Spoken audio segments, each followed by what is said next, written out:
One thing people ask me a lot is, what if I slip up?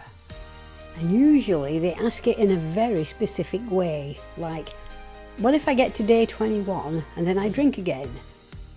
Because they're counting days, they're tracking progress, trying to stay motivated. And honestly, I completely understand that thinking because I'm a numbers person too. If I had slipped back then, I wouldn't have emotionally felt like I was still on day 21. I would have felt like I was back at day 1.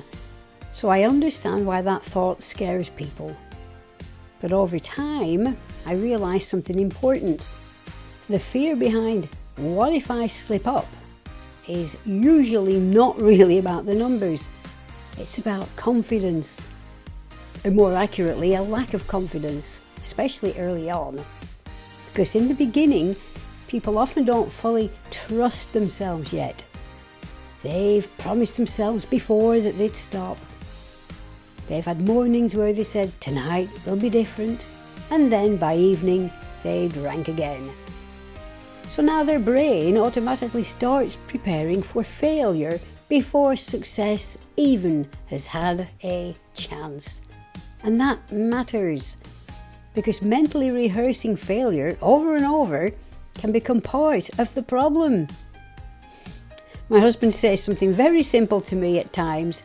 If I say, what if this goes wrong, or what if this happens? He'll say, yeah, but what if it doesn't? And honestly, that answer stayed with me for years, because when someone says, what if I slip up? They really ask the opposite question, what if I don't? What if this time actually is different? What if you finally reach the point where emotionally you truly cannot keep living this way anymore?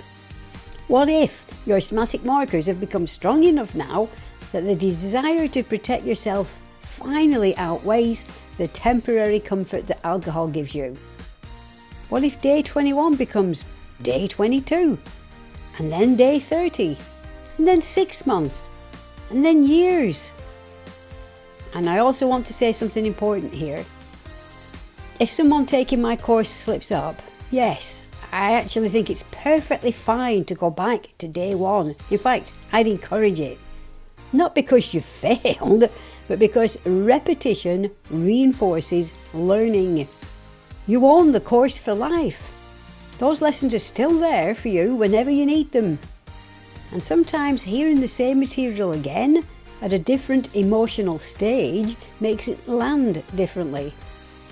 Honestly, some people may even benefit from restarting at the introductory lessons again first. Because every serious attempt teaches you something. You notice new triggers, new emotional reactions, new moments where the automatic habit loop started pulling you in. And all of that awareness matters. The goal is not perfection. The goal is strengthening your ability to interrupt the pattern before the first drink happens. That's real progress. And sometimes progress is not perfectly linear. But don't spend all of your time mentally rehearsing failure. Ask yourself to picture success too. Live better, sober, with the somatic marker method.